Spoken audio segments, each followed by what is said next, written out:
एक अकेला पहाड़ी पर धुंध और अंधेरे में छिपा हुआ एक पुराना हवेली खड़ा था।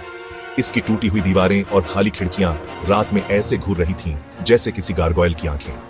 मैं शहर के शोर और अफरातफरी से बचने के लिए एकांत की तलाश में पहाड़ियों में आया था, लेकिन इस जगह के बारे में कुछ ऐसा था जिससे मुझे बेचैनी हो रही थी। शायद ये पेड़ों से हवा का झोंका था, या जिस तरह से परछाई चांदनी में नाच रही थी। कुछ भी हो, मुझे ऐसा लग रहा था कि मैं अकेला नहीं हूं। जैसे ही मैं सामने के दरवाजे के पास पहुंचा, मेरी रीढ़ में ठंडक दौड़ गई। हवा भारी हो गई, मानो मेरे सीने पर कोई बोझ आ गया हो। केयरटेकर, एक बूढ़ा आदमी जिसकी आंखें डरी हुई थीं, उसने कांपते हाथों से मुझे चाबी दी। सावधान रहना साहिब, उसने फुसफुसाते हुए कहा। यह जगह ठीक नहीं है। उसकी चेतावनी को नजरअंदाज करते हुए मैं अंदर चला गया। हवा सड़ांत की गंध से भरी थी और सन्नाटा बहरा कर देने वाला था। मैं अपनी ही धड़कन को शांति में गूंजता सुन सकता था। मैं अंधेरे कमरों में घूमता रहा। मेरे कदम लकड़ी के फर्श पर गूंज रहे थे। हर कोने से मकड़ी के जाले लटके हुए थे और फर्नीचर पर धूल की मोटी परत जमी हुई थी। जैसे ही मैं भव्य सीढ़ियों के शीर्ष पर पहुंचा, मुझे एक आवाज सुनाई दी। यह एक धीमी आवाज थी, जैसे कोई आह भर रहा हो। मैं जम गया। मेरा दिल जोर से धड़क रहा था। आवाज फिर से आई, इस बार करीब। मैं दालान से नीचे रेंगता हुआ गया। मेरा हाथ कांप रहा था जब मैं लाइट के स्विच तक पहुंचा। बल्ब टिमटिमाया, दीवार पर लंबी परछाई पड़ रही थी और फिर मैंने उसे देखा। दालान के सबसे दूर एक हुड वाली आकृति चुपचाप खड़ी थी।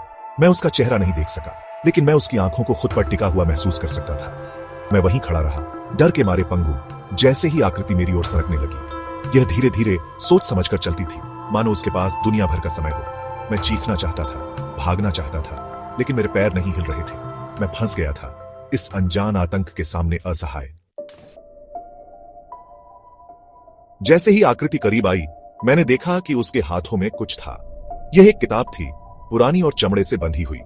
आकृति मेरे सामने रुक गई और धीरे धीरे किताब खोली, जिससे पीले पन्ने दिखाई दिए जो फीकी स्याही से भरे हुए थे। मैं अपनी नजर किताब से नहीं हटा सका। ऐसा लग रहा था कि यह एक अजीब ऊर्जा के साथ धड़क रही है, मुझे अपनी ओर खींच रही है। और फिर आकृति पढ़ने लगी। आवाज धीमी और कर्कश थी, जैसे सूखे पत्तों से हवा की फुसफुसाहट। यह प्राचीन रहस्यों, भूले हुए रीति रिवाजों, एक ऐसी शक्ति के बारे में बताती थी जिसका इस्तेमाल अच्छे या बुरे के लिए किया जा सकता था। मैं मंत्रमुग्ध होकर सुनता रहा। जैसे ही आकृति हवेली के भीतर एक छिपे हुए कमरे के बारे में बताती रही, एक ऐसा कमरा जहां यह शक्ति रहती थी।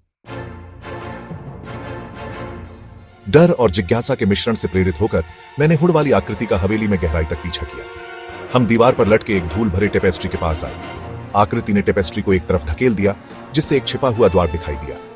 द्वार एक संकरे रास्ते में खुलता था, जो अंधेरा और नम था। हवा फफूंदी और किसी और चीज की गंध से भारी थी, कुछ प्राचीन और परेशान करने वाला। हम हवेली के आंतों में और गहराई तक उतरते गए। केवल पत्थर के फर्श पर हमारे कदमों की धीमी आवाज सुनाई दे रही थी। रास्ता हमेशा के लिए चलता रहा, मुड़ता और घूमता रहा। अंत में हम एक भारी लकड़ी के दरवाजे पर पहुंचे। आकृति ने उसे धक्का देकर खोला और हम अंदर चले गए। भाग 6, भूतिया उपस्थिति। कमरा छोटा और गोलाकार था, जिसकी ऊंची गुंबददार छत थी। एक टिमटिमाता हुआ मोमबत्ती पत्थर की दीवारों पर नाचती हुई परछाई डाल रहा था। कमरे के बीच में एक पत्थर का चबूतरा था और उसके ऊपर एक चांदी का ताबीज रखा था, जो पन्ना आंखों वाले सांप के आकार का था। हुड वाली आकृति मेरी ओर मुड़ी और पहली बार मैंने उसका चेहरा देखा। यह एक महिला का चेहरा था, पीला और दुबला, आंखों से जो एक भयानक आंतरिक प्रकाश से जलती हुई प्रतीत हो रही थी। ताबीज, उसने फुसफुसाते हुए कहा, उसकी आवाज कर्कश। इसमें शक्ति है, इसे लो।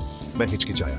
मेरे ऊपर भय की भावना छा गई। कमरे की हवा एक अनदेखी ऊर्जा से चटक रही थी। मैं इसे खुद पर खींचता हुआ, मुझे लुभाता हुआ महसूस कर सकता था। जैसे ही मैं ताबीज के लिए पहुंचा, मोमबत्ती टिमटिमाई और बुझ गई, जिससे कमरा अंधेरे में डूब गया। एक ठंडी हवा कक्ष से बह गई, गर्मी के अंतिम निशान बुझाते हुए। भाग 7, एक हताश भागने। मेरे अंदर दहशत फैल गई। मैं लड़खड़ाकर वापस गिर पड़ा, चबूतरे पर से टकराया। ताबीज फर्श पर गिर पड़ा। उसकी पन्ना आंखें अंधेरे में हल्की चमक रही थीं। मैंने एक हांफने की आवाज सुनी, एक गला घोंटने की चीख, फिर सन्नाटा। मैं अपने लाइटर के लिए टटोला। मेरे हाथ कांप रहे थे। जैसे ही लौ टिमटिमाई, मैंने उसे देखा। महिला फर्श पर पड़ी थी। उसकी आंखें दहशत से फैली हुई थीं। उसका हाथ गिरे हुए ताबीज की ओर बढ़ा हुआ था, लेकिन यह उसके बेजान शरीर का दृश्य नहीं था, जिसने मुझे भय से भर दिया। यह हुड वाली आकृति का दृश्य था, जो उसके पीछे खड़ी थी। उसका चेहरा परछाई में छिपा हुआ था। उसकी आंखें एक द्वेषपूर्ण रोशनी से चमक रही थीं। भाग 8, सच्चाई का खुलासा। मैं लड़खड़ाकर वापस गिर पड़ा। मेरा दिल जोर से धड़क रहा था।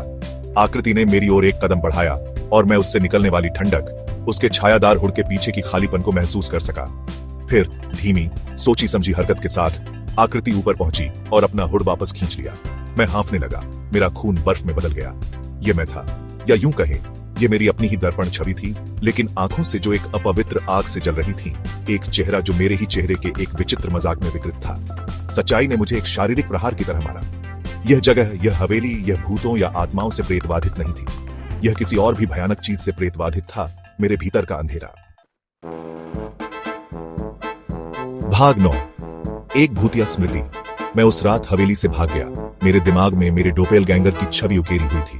मैं कभी वापस नहीं लौटा, लेकिन उस रात की याद मुझे सताती रहती है। मैं एकांत की तलाश में पहाड़ियों पर गया था, लेकिन मुझे जो मिला वह मेरे अपने भीतर के राक्षसों का प्रतिबिंब था।